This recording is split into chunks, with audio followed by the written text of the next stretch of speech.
불교에 대해서 이론부터 이제 현실 여러 가지로 비판하는데 한번 보실만 해요. 고려 말에 불교가 엄청난 폐해를 보였기 때문에 성리학을 또 불러들인 겁니다. 유교 이론을 가지고. 이 종교 왕국이 되면, 그러니까 고려 말에 보면 지금 티벳이나 부탄 생각하시면 되죠. 그 정도까지 하는지 모르겠지만, 종교가 지배하는 사회가 되면, 이 물질 문명은 아니고 정신 문명이니까 맛은 다르지만, 또 다른 이제 폐단이 생겨요. 신앙의 힘으로, 자명한 진리로 지배되는 정신 문명이면 좋은데, 티벳이나 이런 데 보면 신앙의 힘이거든요. 그러니까 그 믿음을 가진 사람들끼리 있으면 편한데, 그 믿음을 공유 못하는 사람들한테는 이게 도구마가 되거든요. 다른 어떤 한 종교의 교리가 국가 전체를 지배해버리면.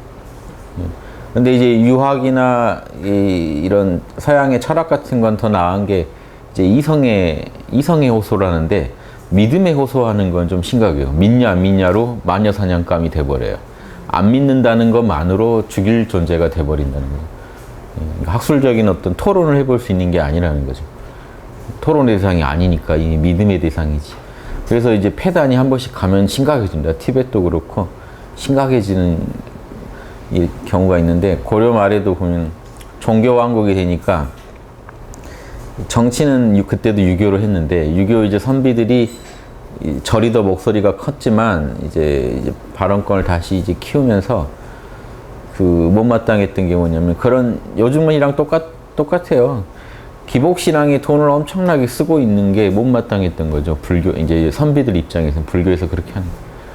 도대체 저거는 그냥 요즘 교회 여러분이 보시면서 교회가 커지니까 여러분이 또 내면에서 뭔가 부정적인 마음이 일어나듯이, 저게 진리냐? 누구를 위한 믿음이냐? 저 목사나 절에 계신 스님들이나 거기 사는 사람들을 위한 믿음이냐? 진짜 저게 자명한 믿음이냐? 이런 의문이 제기되는 거죠. 나라의 엄청난 또 국고가 그쪽으로 탕진이 되고, 그쪽에서 또 노비나 이런 거 마음대로 부리고, 그래서 이제 사회에 실질적인 도움을 안 주면서 그런 정신적인 세뇌를 시켜서 돈을 착취하고 있다고 보니까 선비들 입장에서는 불만이 있죠. 그래서 거기에 대해서 이제 조선 말에 고려 말에 성리학을 원나라에서 수입해 와서 성리학으로 이제 공격을 한 겁니다. 그래야 이제 공격이 먹히니까. 내부적으로 얘기해도 안 먹혀요. 불교란 종교랑 어떻게 싸워요. 그러니까 유학은 너희는 현실적인 문제를 다루는 학문이니까 정치나 이런 거 잘하면 되지, 왜 이런 종교의 영역에 관여하느냐, 이렇게 나온단 말이죠. 그러니까 이 성리학이라는 거는 불교에 대항해서 나온 유학이기 때문에 불교의 심오한 철학적인 내용도 충분히 이미 비판할 수 있는 논리를 확보했거든요. 그걸 수입에다가 깐 겁니다. 너희 철학적으로부터 다 문제 있다. 철학적으로도 문제 있고 하는 짓도 도움이 안 된다. 너무 종교의 이 사제들이 큰 권력이나 부를 갖게 되면, 그리고 힘을 얻게 되면 진짜 신앙의 힘으로 국가가 이렇게 좌지우지 되다 보면 문제가 생기는 부분이 있거든요. 그런 부분을 극복하려는 노력에서 원나라에서 성리학을 가져다가 이제 한 거죠. 그래서 그런 목적 때문에 성리학을 들여왔죠, 우리나라에. 그래서 그런 것도 아셔야 이제, 그러니까 그냥 단순히 요즘 불교 방송이나 이런 데서는 그러게 나오지 않을까요? 조선시대 때 유교에 탄압당했다, 불교가. 우리 다시 분발하자, 뭐 이런 식 얘기로만 가버리면 조선시대 때 우리 조선 선조들이 어떻게 살았는지 몰라요. 그래서 다 고민해서 한 겁니다. 그래서 이게 하나가 너무 균형을 잃으면 또 다른 게 나오고, 마찬가지로 선비 문화가 사회에 도움이 안 될 때가 되면 어떻게 됩니까? 또 기독교가 들어와서 또 한번 하잖아요. 그러니까 어느 시대나 이게 자기들이 잘못하면요, 또 다른 종교나 다른 사상한테 또 이제 힘을 주게 돼요. 인과가 신기하게. 우리가 못하면 또 다른 힘을 끌어들이는 거죠. 여기에서 사람들이 기대가 안 되니까 더 나은 창조적인 해법을 찾아 또 다른 데로 가거든요. 그래서 결국 조선 말에 이제 기독교가 흥하게 된 배경도 선비 문화가 타락하면서 기대가 안 되고, 우리가 힘든데 대안을 못 주니까 기독교로 간 거죠. 기독교에서는 또 바로 예수님만 믿으면 또 답이 온다고 하니까 그리 또 갔어.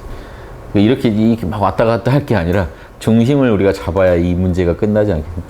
결국 그게 그냥 필요에 따라 무슨 상품 구입하듯이 이 종교 저 종교 옮겨 다니는 걸로는 해법이 안 되잖아요. 그게 철학이면 모든 종교는 철학을 갖고 거기서 시작하는데 그 얼마나 이 철학적 진리를 얻었는가를 본다면 우주의 진리, 로고스를 얼마나 갖고 있나 보면 고등 종교인지 유사 종교인지 아주 사입인지 뭐 다 나오잖아요. 그래서 이왕이면 진리를 많이 갖고 있는 종교나 철학의 가르침을 활용하는 게 좋죠. 그런 측면에서 좀 냉정해질 필요가 있다고 보죠. 그래서 예전에 우리 환웅이나 이렇게 하느님을 신앙했던 환웅 신앙했던 신앙에서 그게 이제 뭐 풍류도라고 했죠. 현묘지도라고도 부르고요. 현묘하다는 거는 안 보이는 거죠. 현묘지도 그러면 보이지 않지만 우주를 경영하는 도예요. 그렇죠. 최치원이 뭐죠? 그 화랑 어디 비문 서문에다 그걸 썼죠. 예, 우리는 풍류지도고, 예, 현묘지도다.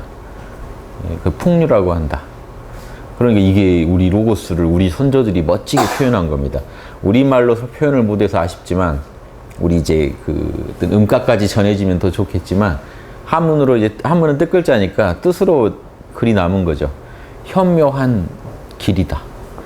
현묘하다는 거 안 보인다는 겁니다. 거물 현자거든요. 까마득해서 안 보이지만 보이지 않지만 우주를 질서정연하게 음양오행으로 경영하고 있는 그 길이란 그걸 배우자 하는 겁니다. 그래서 스타워즈 영화에 보면 포스라고 하죠. 포스. 우주의 포스가 이 만물을 다 경영하고 그 안에 로고스도 있고 에너지적 측면에서는 포스고 또 그 안에 로고스가 있으니까 우주를 경영하고 균형을 잡고 그래서 포스의 뜻을 따르라 막 이렇게 하는데 우리 옛날에 아마 제가 포스 얘기한 이유가 우리 옛날에 하늘님에 대한 신앙이 비슷했을 것 같아요. 그 안에 우주의 길이 다 들어있고 그러면서 우주를 만든 우주를 낳은 거대한 그 꼭지점 태극이라고 하죠. 거대한 씨알이고 그 안에 우주의 모든 재료가 다 들어있어야 되잖아요. 우주를 장차 만들 에너지도 다 있어야 돼요. 그런 에너지, 로고스 이런 걸 다 갖추고 있는 그러면서 의식이죠. 마음이죠. 그래서 우주심 요즘 그런 말 많이 씁니다만 우주의 마음이자 씨알이자 에너지이자 모든 정보를 갖고 있는 그 자리를 현묘한 길 이렇게 부르고 풍류라는 것도 바람이 안 보이잖아요. 류는 흐를 류자죠. 바람이 안 보이지만 흐르죠. 그러니까 보이지 않지만 우주에 흐르고 있고 경영하고 있는 그 로고스 아니면 그 에너지를 표현한 겁니다. 그래서 우리 종교를 풍류나 현묘지도라고 최치원 선생이 불렀다는 거. 그런데 이 안에는 3교를 다 포함하고 있다. 유불선을 싹 포함하고 있다. 그 당시 통일신라뿐인데 통일신라 때 벌써 의식이 우리 종교에 대한 의식이 분명하고 우리의 종교 철학이 이 한울림 신앙이 어떤 건지 그 안에 유불선을 다 포함하고 있다고 볼 정도로 스케일이 컸단 말이에요. 그러니까 단순히 요즘 우리 옛날 종교를요, 신라 화랑도가 믿었던 종교나 철학을 이렇게 이렇게 쉽게 샤머니즘이다 이러고 넘어갑니다. 수준이 낮다가 유불선 들어와서 수준이 높아졌다. 그런데 왜 유교의 태가이죠. 유교에서도 태가고, 선도에서도요, 최치원은 가야산에서 왜냐면 이게 죽은 자리가 없이 그대로 그냥 가야산에 들어가 버리고 끝났어요. 신선이 돼서 끝났어요. 그러니까 선도자 유도에 다 이름이 있는 분입니다. 최초. 유불선에 다 조예가 있어요. 불교에도 조예가. 그러니까 이런 분이 태가가 왜 우리 민족의 고유 종교를 얘기하냔 말이죠. 그리고 최초 선생이 번역했다고 하잖아요. 지금 우리가 보는 천부경이 고운집에 있는 거거든요. 이런 거 보면 신기하죠. 그러니까 이런 태가가 유불선에 대해 증언하는 이런 얘기를 좀 참고해 보면 그때 우리 민족 종교나 철학에 대한 자부심이나 이런 게 있었다고 봐요. 그러니까 이게 미개하다가 우리가 유불선 들어와서 고등 종교를 누리게 된 것처럼 보지 마시고 미개한 거는 언제나 있잖아요. 지금도 있잖아요. 미개한 거. 어느 시대나 있어요. 또 그걸 원하는 사람들이 있기 때문에. 복잡한 거 말고 좀 원초적인 걸로 좀 내 마음을 힐링해달라 하는 요구는 어느 시대나 있기 때문에 그건 그것대로 있고요. 고등 철학은 또 어디나 있어요. 그것대로. 그래서 유교, 불교, 도교도 다 1000년, 아니 2000년, 3000년 전에 나온 이유가 그때도 다 그런 요구가 있었기 때문에. 근데 왜 우리 민족만 저급하게 살다가 유불선 들어온 뒤에 고급스러워졌을까요? 말이 안 되죠. 홍익인간이라는 이런 큰 사상을요, 5000년 전, 훨씬 전부터 얘기할 정도의 철학적인 민족이었는데요. 말이 안 됩니다. 그래서 분명히 고급스러운 이 종교나 철학을 누렸다고 보셔야 되고, 그래서 이제 외국에서 들어온 유불선을, 이때 선도는 우리 선도가 아니라 이제 중국에서 들어온 선도니까 유불선 다 이게 외래 사상이에요. 외국에서 들어온 거예요. 뿌리를 들어가 보면 이제 동이족하고 다 관련이 돼 있겠지만, 수입해 온 거는 아무튼 중국에서 가공된 걸 수입한 거잖아요. 원재료는 뭐 동이족한테서 나갔다 치더라도 중국인들이 자기들 입맛에 맞게 가공한 걸 우린 다시 수입했기 때문에, 이니에지 또 동이족의 발상이라 하더라도 주자학을 배울 때는, 주자는 중국 분이니까 뭐 뿌리야 동이족인지 아닌지 모르겠지만 중국인들 구미에 맞게 가공된 거를 사온 거예요. 이거는 구분하셔야 돼요. 주자 뿌리를 혹시 막 캐다가 동이족이 나온다 하더라도, 또 아니라 하더라도 그게 중요한 게 아니고, 그런 아이디어가 원천적으로 동이족 아이디어란 말이죠. 음양오행이나 이니에지 이런 사상. 그런데 그게 각골문도 은나라 동이족 거거든요. 근데 그게 한자로 만들어진 거는 진시황 때 와서거든요. 제대로. 그러면 중국에서 만든 거예요. 한자 자체가 우리 거다라고 할 필요는 없어요. 무리수죠. 아무튼 동이족의 아이디어들을 중국에서 더 가공해서 만든 상품이에요. 그걸 또 우리는 수입해 온 거예요. 그러니까 애매하죠. 이런 관계를 다 알아야지 어느 한 것만 딱 보고, 어디 조그만 외국 다니다가 유사한 거 발견되면 여기 우리 거다라고 막 주장하는 거랑 똑같아요. 예전에 뿌리가 같았을 수는 있죠. 근데 그거랑 여기가 우리나라다라고 하는 거랑 다른 얘기인데, 이런 말 잘못 써가지고 좋은 얘기 갖고도 지적당하고 하는 겁니다. 말을 자명하게 못하니까. 갑자기 은나라는 우리나라다 뭐 이러면 안 되고요. 뿌리가 같은 가까운 친척들이 가서 만든 나라예요. 그러니까 이게 더 친근하겠죠. 문화나 여러 가지가. 그렇게 이해하시면. 그래서 아무튼 외국에서 가공된 사상들이 유교, 불교, 도교, 기독교까지 다 들어와가지고 우리나라를 휩쓸고 갔는데, 다시 이 좀 종교나 철학을 세울 때 우리 거니까 다시 옛날 거 합시다. 풍류도 합시다. 이것도 웃기잖아요. 외국 게 더 좋으면요, 외국 거 따라가야 돼요. 진리는요, 우리 거 외국 거가 어디 있어요. 더 자명한 거 따라가야죠. 그러니까 우리 거라서 합시다 하는 건 저는 그런 건 아닌 것 같아요. 우리 거라서 합시다가 아니라 우리 조상들이 도대체 어떤 철학 가졌는지 한번 알아봅시다 하는 차원에서 알아보되, 알아봤더니 유불선보다 너무 형편없어요. 그럼 어떻게 해야 돼요?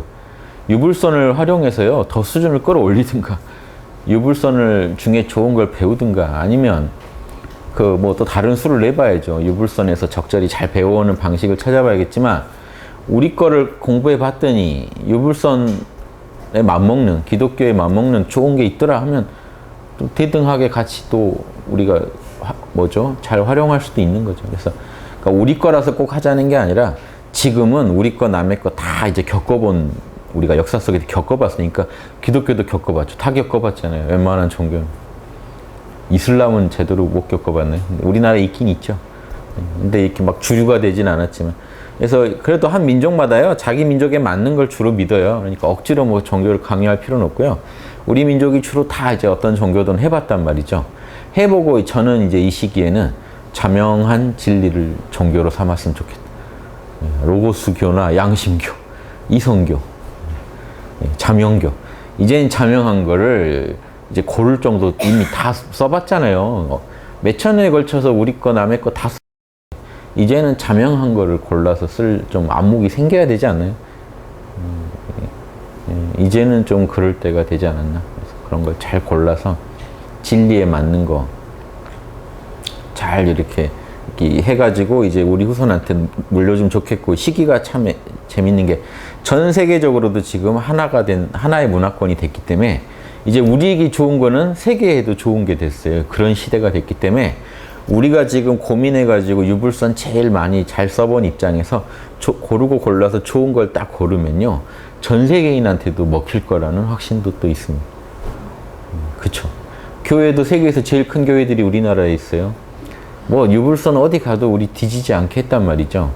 그럼 그거를 잘 정리해가지고 우리가 좋은 결론을 내려서 우리의 홍익인간 인연까지 잘 살려서 쓰면 그게 이제 합당히 하고 싶은 거죠.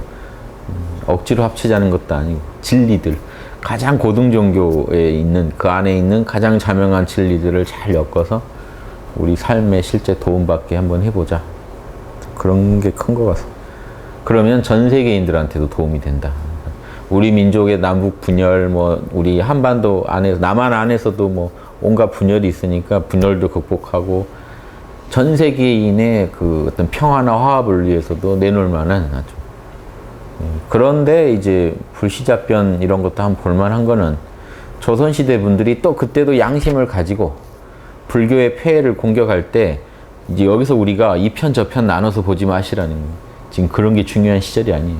불교도 문제 있으니까 욕먹는 거고 유교도 문제 있으니까 욕먹는 거 아니에요. 그 시대에 뭔 문제가 있었고 왜 그랬나 이것만 아시면 되지 어느 편 들어가지고 뭐 이렇게 어느 쪽 이긴다고 끝날 얘기가 아닙니다. 우리가 양심적이 되고 끝나야지. 그래서 불교도 거기 이제 불시잡변에 비판된 걸 보면 아, 참 문제 있게 했구나 하는 거 아실 거고 중세 때 교회 한 거 보면 그 영화에 나오는 교회의 모습들 마녀 사냥이나 하고 이단 심판이나 하는 모습 보면 고문해가지고요 억지로 자백받아내는 거 보면 정 떨어지죠. 지금 교황청도요 그 자꾸 마피아랑 그 연결된 부분 때문에 지금 힘들어하잖아요. 요거 고리를 못 끊어서.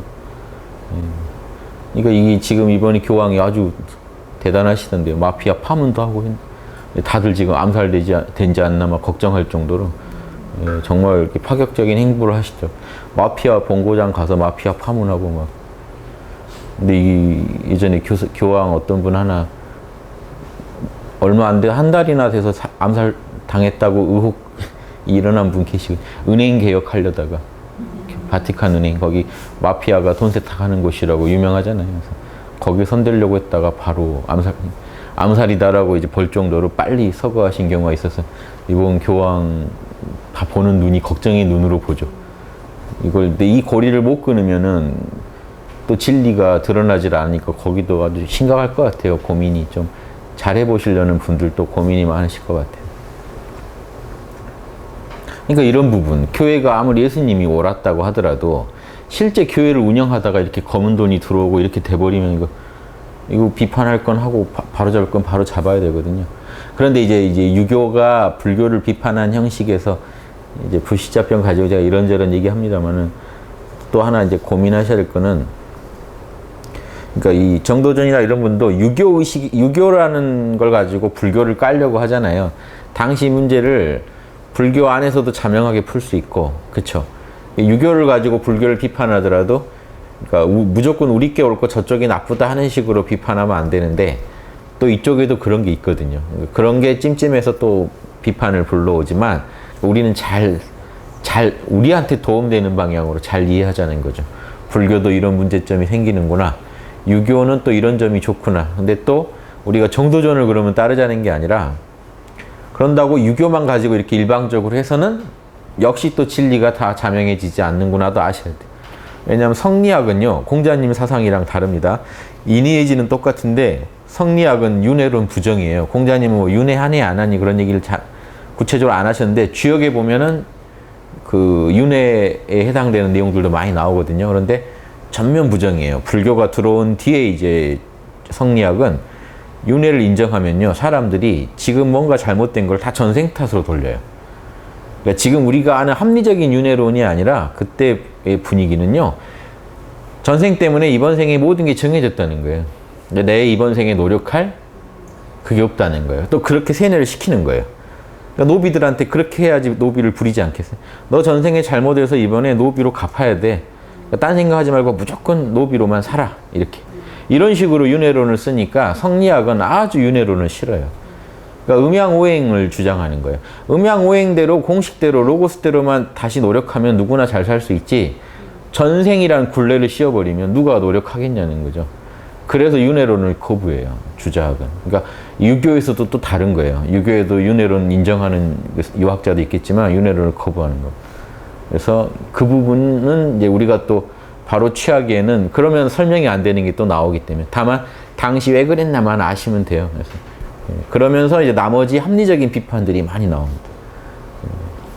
그건 지금 그 불교만이 아니라 지금은 교회에도 맞는 내용도 있고, 그러니까 종교가 가져올 수 있는 폐단이 잘 써 있어요. 거기 이제 지옥 같은 얘기도 나와요.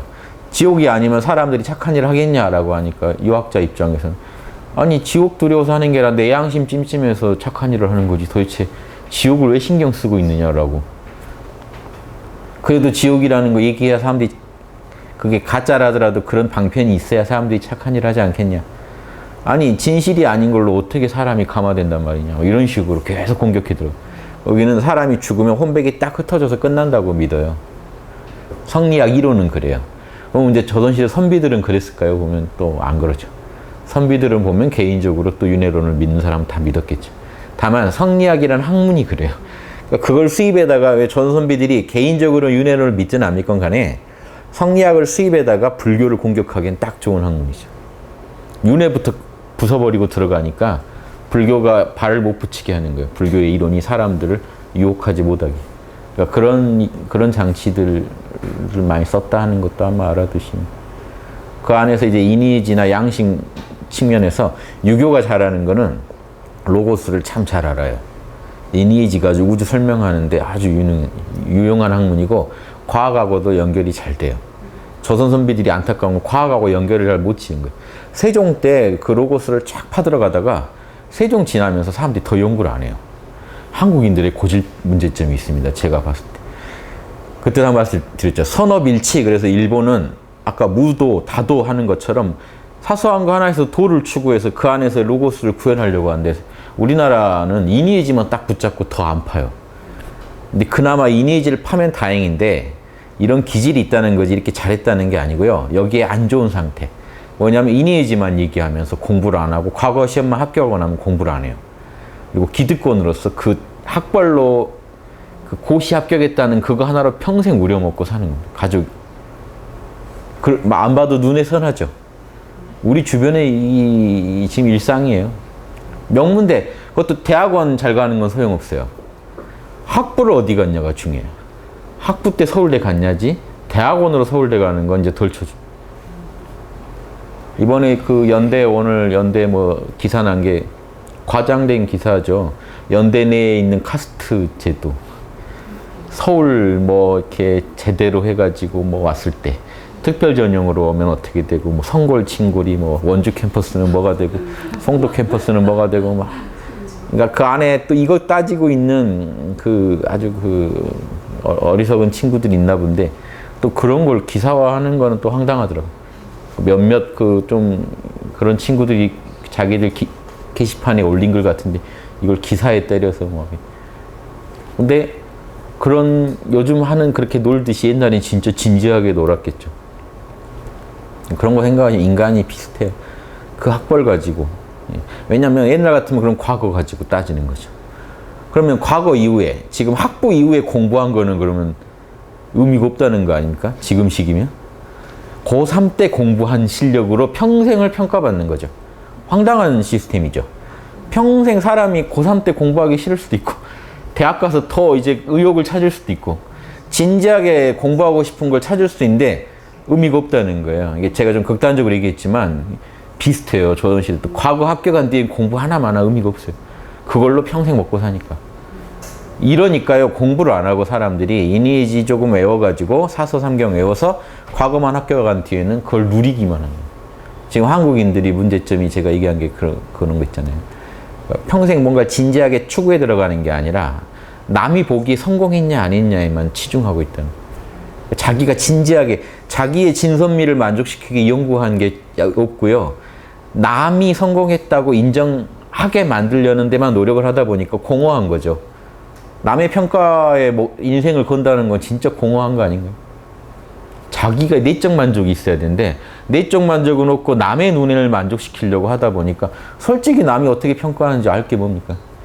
페북이니 사인이 하는 거 보세요. 다 자기 제일 좋을 때만 찍어서 올리잖아요. 이 악순환인 게요. 남이 또 찍어서 올려. 보고 와 좋아할까요? 남들이? 재수없어 하겠죠. 그러면 나도 과장된 모습. 서로 계속 허상을 보여주는 거죠. 그 남의 허상 때문에 또 스트레스 받아요. 쟤는 또 좋은 데 갔네. 그럼 나도 더 좋은 데 갔어. 아무 소모전이에요. 내적 만족이 될 리가 없죠. 페북에서 이겨서 좋겠습니까? 이겨야는 되지만 이게 한국인들의 현실일 거예요. 질 수는 없지만 이겨도 의미는 없어요. 그러면 많은 인생을 여기에다 쓰고 있다는 거예요, 우리가. 그거 한번 생각해 보시면 진짜 내적 만족에 남이 알아주지 않아도 성내지 않으면 군자다 할 정도. 논어를 그렇게 몇천 년간 읽어왔던 민족이 정말 그 한 구절도 이해를 못하고 있다. 그 로고스 하나도 못 써먹고 있기 때문에 이 나라가 늘 지금 위기에 빠진다고 보시면 돼요. 이런 간단한 거가 안 되고 있기 때문에. 그런 거에 대한 유교가 불교를 공격했다고 보지 마시고 불시잡변 혹시 보시더라도 우리 내부의 스스로의 반성이라고 보시고 유교가 잘하는 점은 또 배우시고요. 불교가 잘하는 점은 또 그것대로 배우셔서 같이 우리는 유불선을 다 포함해서 진리를 찾아가고 있는 거지 진리교들의 교도시지 어느 불교나 유교의 교도가 되지 마세요. 그건 진리가 어느 시대에 하나씩 꽃 피운 모습들이에요. 왜 꽃 하나만 즐겨야 되나요? 장미파랑 튤립파가 싸우고 있으면 웃기지 않나요?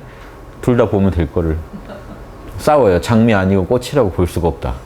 그럼 이게 왜 그런지는 납득이 안 되죠. 예수님도 성인이시잖아 이런 말 했다가는요. 우린 친한 척 한다고요. 4대 성인 중에 우리는 공자만 성인으로 보지 않고 예수님도 성인으로 봐 하고 친한 척 했다가 욕먹죠. 예수님은 성인이 아니거든. 인간이 아니거든. 신이거든. 그럼 괜히 친한 척 했다가 욕먹고 안 좋아지죠. 장미는 꽃이 아니거든. 이 똑같은 거예요. 장미는 꽃이 아니거든. 우리가 볼 땐 꽃인데 꽃이 아니라는 거죠. 로고스의 구현이라고 믿는 겁니다.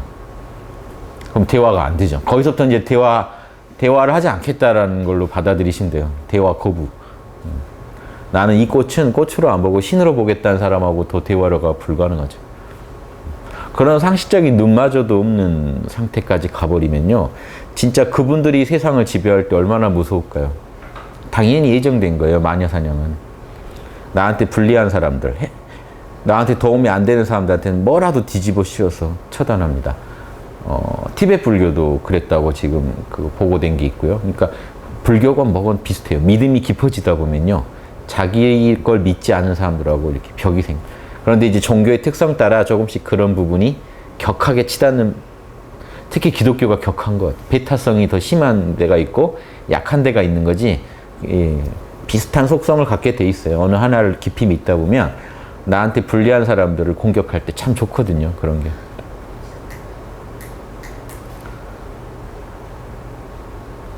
이슬람 뭐 이런 거 지금 뭐 전 세계를 시끄럽게 하는. 그래서 지금 오히려 지금 보면 4대 성인들 다녀간 게, 특히 종교 교주분들 다녀간 거는 좀 꼭 다녀가셔야 했나 막 이런 마음 들 때도 있지 않나요? 솔직히 그것 때문에 너무 많은 전쟁과 억울한 사람들이 죽어가니까, 그 믿음 때문에. 그러니까 철학보다 믿음이 무서워요. 특히 더 무서워요. 믿음은, 철학은 뭔가 입증도 해야 되고 이게 진리라는 걸 말을 해야 되지만 믿음은 계시받으면 되거든요. 내 안에서 하느님이 그랬다고 그러면 더 뭐라고 말할 수가 없어요. 특히 무서워질 수 있는 부분입니다. 그래서 그 논어에도 보면 공자님이 사람의 속성은 다 비슷해요. 그런 불교나 기독교 다 들어오기 전에도 똑같기 때문에 논어에 이런 말이 있어요. 독신이 호학. 독실이 믿되 학문을 좋아해라. 믿기만 하지 말라는 거예요. 독실이 믿되 반드시 공부하고 연구해서 자명한지 검토해보라. 뭐죠? 사수의 선도인가? 뭐죠? 죽음으로 지키되 진리를 좋아해라. 그러니까 진리 아닌 거를 죽음으로 지키지 마라. 그러니까 그 당시에도 분명히 빠들이 있었겠죠. 어느 특정 이념이나 어떤 이권 집단의 빠들이 있어서 죽음으로 지키고, 독실히 믿는데요. 이거는 사이비 종교들의 가장 선호하는 신도들의 모습이죠. 진리건 아니건 교주를 위해서 죽고 교주 말은 무조건 믿고 맹신자들이 되고, 무지와 아집의 아주 결정판이기 때문에 이거는 공자님 때 논어가 얘기되던 그 시절에도 그런 모습이 있었으니까 그 말이 나옵니다. 인간은 참 그런 요소가 있다. 그래서 우리도 있고, 그러니까 그 이성으로, 양심으로 잘 그 물꼬를 터주지 않으면 얼마든지 잘못될 수 있다. 이렇게 생각하셔야 됩니다. 여러분 아주 딱 죽겠고요. 이제 큰 병 생겼다 그러고 이제 죽는다 그러고 할 때 누가 와가지고요. 제가 늘 얘기하는 무슨 그 뭐 코카콜라 교든지 뭐 우주는 장미가 만들었다든지 믿으라 그러면 믿으실 의향이 조금 있죠. 병이 낫는다면. 그러니까 그거에 휘둘리는 거예요. 우리 아버지 병이 낫는다면. 그러니까 그러면 이 종교가 제일 장사하기 좋은 데가 언제겠습니까? 딱. 그리고 위기에 몰렸을 때요. 한 개인이 궁박 상태에 몰렸을 때. 이것저것 가릴 형편이 아닐 때 접근해서 꼭 신도를 늘릴 생각을 합니다.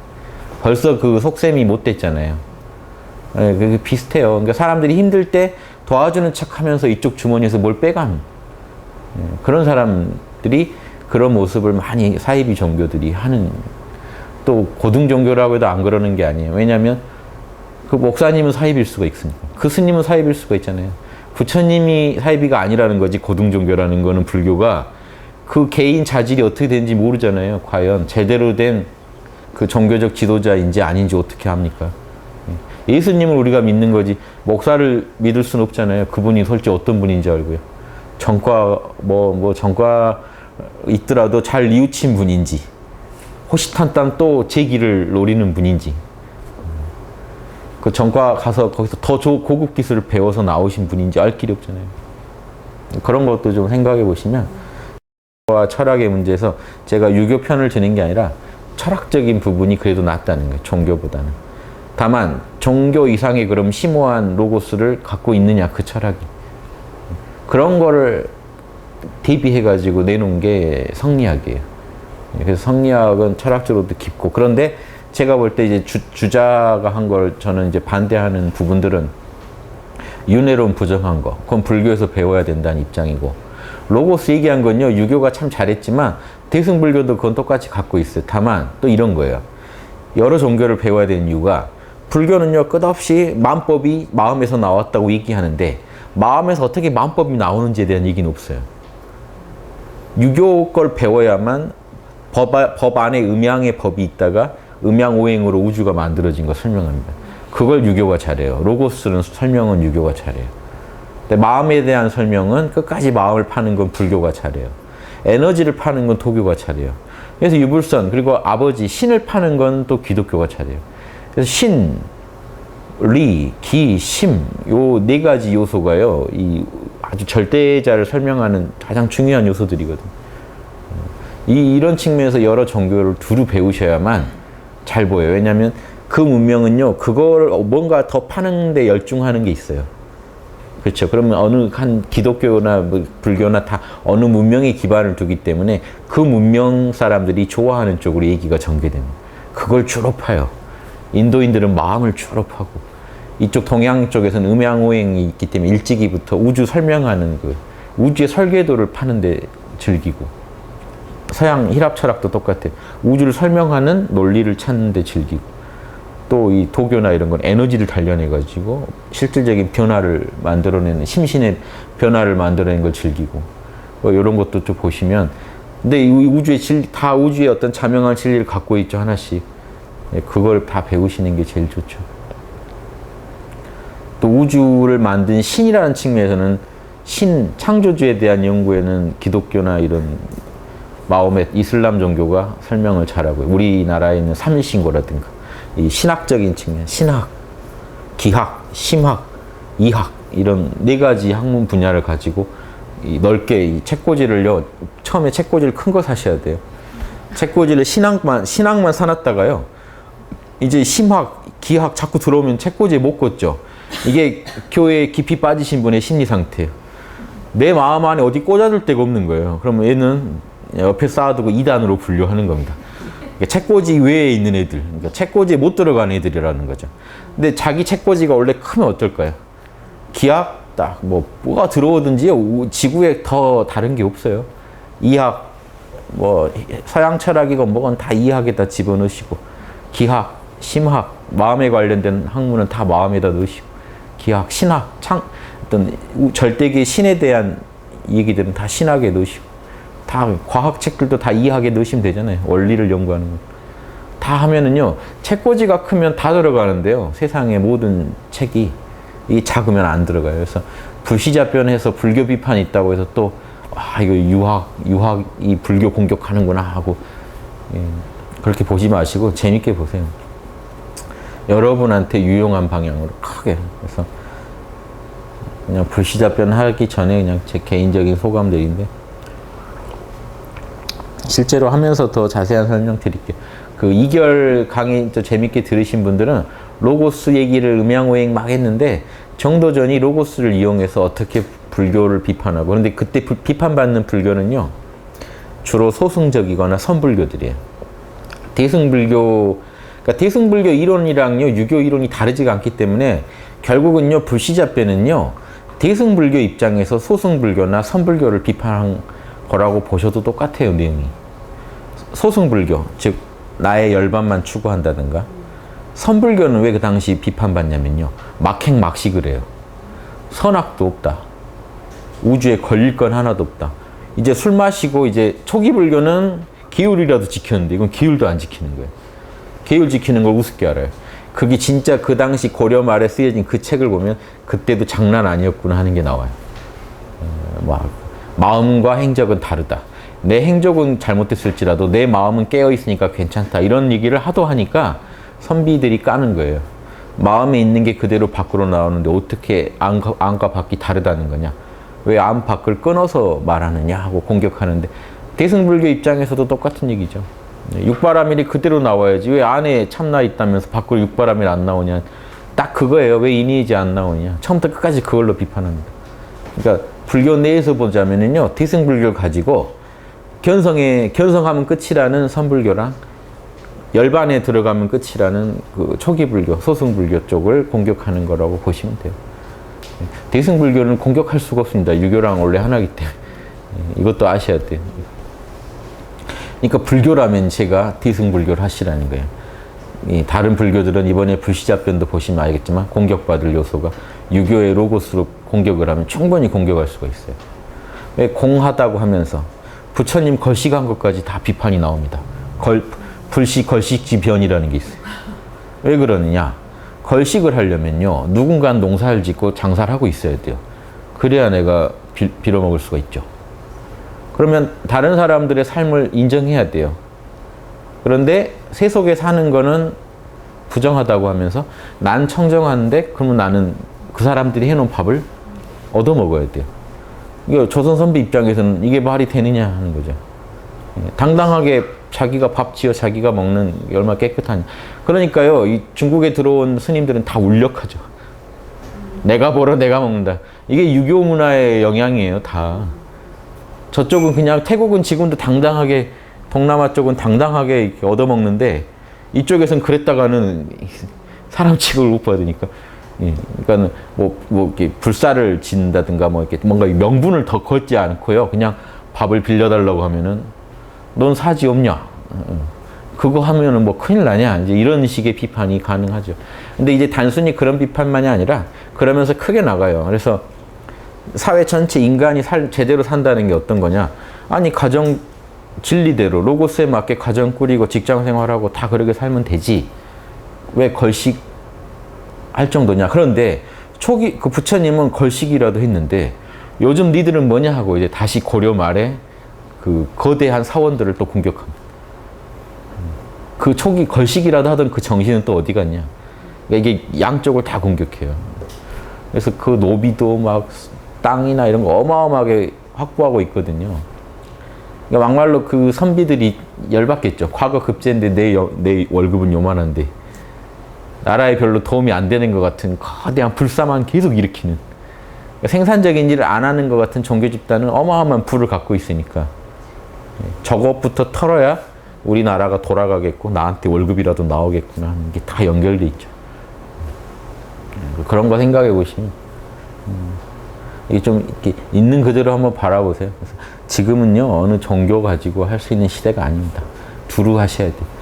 티베트 불교 달라이라마께서 아무리 전 세계에 영향력이 있어도 우리가 티베트 문화에 딱 맞게 발전된 티베트 불교를 배울 수가 없어요. 그거 막 옷 두르시고 이런 거 막 불고 의식, 그거 여러분이 하시겠습니까? 우리랑 맞질 않고 석가모니가 했던 것도 아닌데. 그건 티베트이 예전부터 해오던 전통 문화지. 그러니까 다른 나라 전통 문화를 지금 우리가 배워서 그대로 한다는 게 돼요. 로고스를 배우려고 우리는 티베트 불교니 뭐니 다 접근하는데, 로고스는 못 배우고 그 나라의 에고의 문화들만 엄청 배우고 있으면 이거 안 맞죠. 그러니까 지금부터는 제 생각에는 딱 그 모든 종교를 관통하는 로고스만 보고 진리만 섭취하자는 겁니다. 그래야지 우리가 이 제한된 시간에 효과적으로 우리 영성을 성장시키고 인류에도 보탬이 될 수 있는 좋은 답들을 많이 내놓을 수 있지 않을까요? 학당에 오신 분들이나 제 강의 듣는 분들만이라도 좀 사고를 좀 종교에서는 좀 넘어서시라. 그래서 불시자편을 혹시 하더라도 그런 시각으로 보셔야 재밌을 거고 도움이 많이 되실 것 같아요. 그럼 그 안에 역사 얘기도 나와요. 고려 말에서 조선이 넘어갈 때 그럼 또 종교 얘기도 나오고 고려 말에서 조선 넘어갈 때 사상적으로 어떤 변화가 있었는지 이건 이제 과거 이야기죠. 이야기도 배우고 과거 역사나 그 문화의 변화도 배우며 동시에 로고스도 배우는 거예요. 정도전이 불교를 까는 데서 자명한지 안 한지 들어보시면 알잖아요. 불교가 자명한지 유교가 자명한지 불교에서 자명한 건 뭔지 유교에서 자명한 건 뭔지 취하시면 이런 다양한 관점에서 즐기시면 좋을 것 같아요. 예고편이 됐네요. 올 충분한 예고편 별 얘기 다 한 것 같은데 이번 주 토요일 날 할 불시자편에 대해서 근데 이것도 한번 보시면 정도전이요. 지금 우리가 얘기한 이니에제 로고스를 그대로 가지고 불교를 비판하는 걸 보시면서요. 당시 사회에 대한 대안을 제시하는 걸 보시면서 진짜 지금부터 한 500~600년 전에 철학 수준도 한번 보세요. 그 당시 인재들이 어떻게 연구를 했는지 우리는 그만큼 할 수 있는지 단순히 역사 정도전 드라마 뭐 재밌게 보신다고 해도 당장 내 앞길이 캄캄하면은 보람이 없죠. 정도전은 한 왕조를 열 정도로 비전을 갖고 있었는데 그게 뭐 지금 우리 눈에 볼 때 부족한 것도 있고 뭐 아쉬운 것도 있다 하더라도요. 500년 갈 왕조의 설계도를 머릿속에 간다는 건 쉬운 게 아니거든요. 그럼 지금 우리나라엔 그런 인재들이 왜 없는지, 그렇죠? 나부터 그럼 뭐 어떻게 해야 되는지 이런 관점에서 드라마 하나를 보시더라도 그렇게 보시면 좋을 것 같아요. 있는 그대로 안 봐요. 제일 안타까운 건 정도전 드라마에 대해서 옳다 그르다 전 그 드라마 안 봤어요. 옳다 그르다 얘기한 걸 전 그 얘기를 들으면서 사단을 분석해 보는 건데 참 다들 자기 편견만 얘기합니다. 조선이 없어져야 할 나라로 보는 사람은 정도전 왜 띄우느냐 미워하지 마라 하고 정도전 성리학으로 우리나라 망쳤다 얘기만 또 하고 계시고 또 그냥 드라마에 푹 빠지신 분은 정도전이 짱이다 하면서 또 모든 역사성을 초월해서 이렇게밖에 안 되는가 하는 거죠. 있는 그대로 보면 끝나는데 불교에서도 이게 정견인데 있는 그대로 제가 늘 말씀드리는 공은 공대로 죄는 죄대로 따라보시라고 말씀드리죠. 항상 한 사람을 분석할 때도요. 마음에 안 드는 분도 이렇게 분석하세요. 뭐 시어머니 공, 죄만 쭉 나열되면 아쉽겠지만 공죄를 나눠서 분석해야지 이걸 섞어버리면 안 돼요. 이렇게 해주신 공이 있어도 죄 때문에 공 쳐주기 싫다가 돼버리면 안 돼요. 있는 그대로 보는 게 아니에요. 분명히 이익을 얻은 게 있고 손해를 본 게 있는데 내가 이익 얻은 부분, 손해본 부분을 다 써서 봐야 돼요. 그리고 모두에게 이익을 준 부분, 모두에게 손해를 준 부분, 역사적 인물이라면요 크게 봐야죠. 이렇게 쭉 봐서요. 우리 민족한테 이득을 준 부분과 해를 준 부분을 냉정히 보시면요. 그 사람이 이렇게 자명하게 보여요. 꼭 결론을 선악 중에 뭐 하나 내려고 하지 마세요. 그냥 있는 그대로 보는 게 중요해요. 자녀분 볼 때 그냥 자녀는 내 애는 이런 사람이지, 우리 부모님은 이런 사람이었지 하고 보시지, 우리 아버지를 선악으로 평가해볼까? 굳이 나쁜 사람 쪽이 더 강해. 뭐 이런 식으로 평가하실 필요 없죠. 그냥 있는 그대로 알잖아요. 어떤 사람인지. 이해되신가? 어떤 사람인지 그냥 있는 그대로 아는 게 중요하다. 조선시대를 꼭 어떻게 단죄하려고 하지 마시고요. 그냥 있는 그대로 아세요. 그러면 찜찜한 것도 있고 부끄러운 것도 있고 뿌듯한 것도 있고 자랑스러운 것도 있고 다 있어요. 그런데 좀 더 따져보고 싶으시면 그렇게 쭉 한번 열거해 보시면 공이 더 많았는지 죄가 더 많았는지 이게 보시면 아시겠죠. 그러니까 굳이 판정 안 하셔도 되니까 편하게 보시라는 거고 엄밀히 보다 보면 자연스러운 판정이 나타나요. 그러니까 정확히 이해하다 보면 자연스럽게 판정이 돼요. 대충 이랬구나 하는 느낌이 드실 거예요. 그런데 판정보다는요. 정확히 일단 보는 게 먼저예요. 판정부터 하려고 덤비면 지금 아까 그런 분들이 편견에 빠지면요. 자꾸 판정부터 하려고 보는 거예요. 정도전 어땠어? 훌륭한 사람이야 라고 판정을 내린 사람은요. 훌륭하지 않다라고 판정을 내리려는 사람들 보면 짜증이 나죠. 쟤 뭐야? 훌륭하지 않다고 판정을 내린 사람은요. 어떻게든 정도전이 잘한 일도 다 뭉개고 싶어 해요. 왜냐하면 훌륭하지 않은 사람으로 판정을 난 내렸기 때문에. 그러니까 그게 급하지 않다는 거예요. 그 사람의 공제를 가만히 보고 있다 보면 자연스럽게 이 사람은 어떤 사람이구나가 안에서 내면에 말로 안 해도 아실 텐데 굳이 그걸 먼저 말을 해가지고 거기에 끌려다니시면 안 돼요. 그런 일 많지 않으세요? 친구들 간에? 쟤 나쁜 애야 라고 말을 하고 나는데 걔가 자꾸 좋은 일을 하면 당혹스럽지 않으시겠어요? 제발 나쁜 짓을 해라. 제발 나를 위해서라도. 뭐 이런 거친 예 같지만 이게 뭔 말이냐면요. 내가 먼저 단정을 해놓은 것 때문에 우리는 불편해하는 쓸데없이 괴로워해야 할 일을 참 많이 만들어낸다고. 우리가 괜히 한마디 한 것 때문에. 그것 때문에 막 이제 끌려다니는 거죠. 그 뭐 야구 뭐 무슨 경기든 누가 잘해 그런데 오늘 막 못하면요. 왠지 막 내가 말한 것 때문에 또 불필요한 스트레스를 받게 돼요. 괜히 먼저 단정을 해놔가지고 단정하지 말 필요가 없는 것들을. 그러니까 단정할 필요가 없는 거 단정을 안 하시면 되는데 굳이 얘기를 해가지고요. 한마디 더 해가지고 그 말 때문에 억지로 자기가요. 마음속에서 그래라 이렇게 되라 이렇게 되라 하고 저거 망할 것 같아. 저 영화 망할 것 같아. 안 망하고 자꾸 잘 되면 스트레스 받죠. 망해야 되는데. 그러니까 망해야 될 아무 이유도 없죠. 그냥 내가 망해야 된다고 얘기를 하고 다녔기 때문에 망해야 돼요. 그러니까 이런 사소한 예들인데 괜히 내 마음에 굳이 부질없이 업을 지어가지고 그 업에 끌려다니지 마시고 빨리 털어버리세요. 그 뭔 상관 있어요. 그래서 그냥 있는 그대로 잘 되면 잘 되는 이유가 있고 안 되면 안 되는 이유가 있는데 괜히 그냥 선입견 저 음식점 망할 거야. 안 망해요. 그러면 망해라 망해라 하고 있을 겁니까? 그래서 잘 될 줄 알았는데 안 돼요. 그것도 스트레스 받고 뭐 이런 식. 그러니까 역사를 보실 때도 뭐 이렇게 한 어떤 역사적 인물을 보실 때도 편하게 보세요. 뭐 무슨 상관이 있어요? 편하게. 공은 뭐가 있었지? 그러니까 어떤 아까 뭐 영화나 음식점 뭘 잘하지? 뭐가 재밌지? 뭐가 못하지? 뭐가 문제가 될 수 있지? 보다 보면 그냥 이 정도 하겠구나가 보이잖아요. 그러니까 굳이 먼저 이렇게 어느 한쪽을 말을 해버리면요. 사람은 갖다 붙이게 돼 있어요. 자기가 먼저 세운 선입견에 모든 걸 갖다 붙이려고 하는 불필요한 노력을 해야 돼요. 한참을. 그러다 이게 부질없을 때 내려놓거든요. 참, 난 내가 뭐 하고 있지? 왜 이런 짓을 하고 있지? 이게 이 로고스의 자연스러운 흐름입니다. 자명하지 않은 거에 막 투자하다 보면요. 찜찜함이 커지다가 어느 선을 넘어서면 그때 내려놔요. 그런데 눈치 빠른 분은 빨리 내려놓으실 수 있죠. 뭔 짓이야? 하고. 그럼 불필요한 선입견 세우지 마시고 어떤 역사적 인물이나 어떤 사안을 평가할 때도요. 허심탄회하게 한번 봐보세요. 허심탄회하게 공은 뭐가 있는지 죄가 뭐가 있는지. 이런 분이 그래도 도인입니다. 생활 속에 여러분이 막 수행했다고 치죠. 대보살이에요. 한 몇지 보살이에요. 그럼 만나는 사람들한테 얘기하실 겁니까? 내가 몇지인데.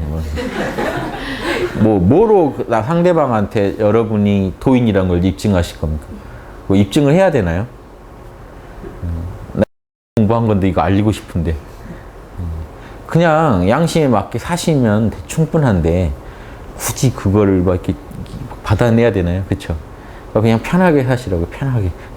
굳이 그런 거 가지고 너무 그냥 사실은 로고스에 맞게 자연스럽게 사는 게 제일 그게 편해는 건데 사람들은 괜히 자기가 그런 세운 상 때문에 굳이 불필요한 데다가 소모적인 힘을 많이 써요.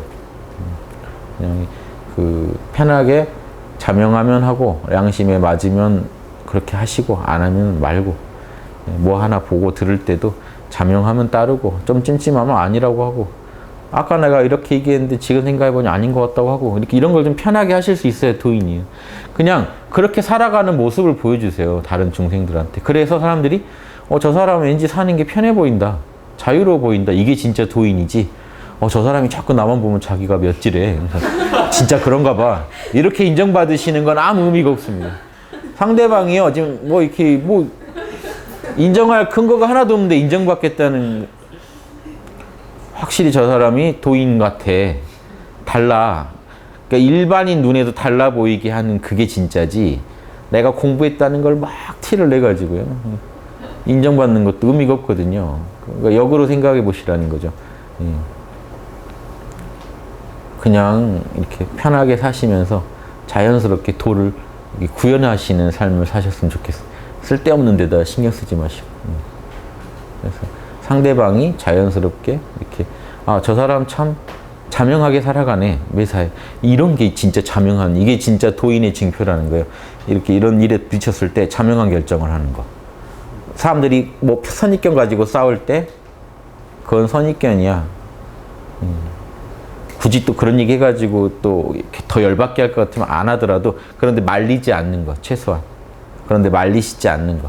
늘 이렇게 멀리 보고 살아가시는 거. 이게 도인의 모습이지, 다른 식으로 여러분이 뭐 중생을 도울 방법이나 도인임을 입증할 방법이 없어요. 뭐 입증될 수도 있는 게 아니에요. 이게 진짜예요. 로고스를 보여주는 것. 로고스대로 사는 걸 보여주시는 건데, 큰 게 아니라 이런 거예요. 남들이 다 어떤 사람 욕할 때 진짜 그 사람이 그런 거 하고 있는 그대로 봐주는 사람. 남들이 다 저 사람 잘났다고 할 때 진짜 그런 거 하고 있는 그대로 볼 수 아는 사람. 역사를 볼 때도 있는 그대로. 이런 사람들이 많아지면요, 지금 뭐 이념 싸움 뭐 이런 쓸데없는 분열 있죠, 하나도 못, 그걸 선동하려는 사람이 아무리 있어도 선동이 안 될 겁니다. 사람들이 그 말 그대로 안 믿으니까요.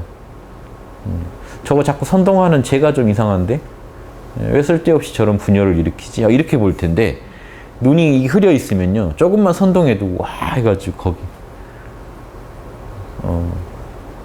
내가 막 진리를 들었구나 하고 이런 식으로 막 선동하는 거에 휘둘려가지고요, 내가 이거를 못 하면은 내가 로고스나 구현하시지, 남의 말에 그 넘어가서 그거 구현하는데 막 사활을 거신 분들 진짜 많아요. 그럴수록 사회가 이제 안 되거든요. 그러니까 저는 홍익학당에서 진짜 보살도를 배우신 분이라면 그런 막 들썩들썩 할 때 좀 차분하게 몰라 괜찮아 하시고, 자명하게 좀 보고 움직이시고 말하고 하시는, 이게 진짜 도인의 징표다. 이게 그렇게 한 말씀 드리고 싶어요. 오늘은 뭐 그냥 이런저런 얘기 마음껏 했습니다. 예. 여기까지 하겠습니다. 예.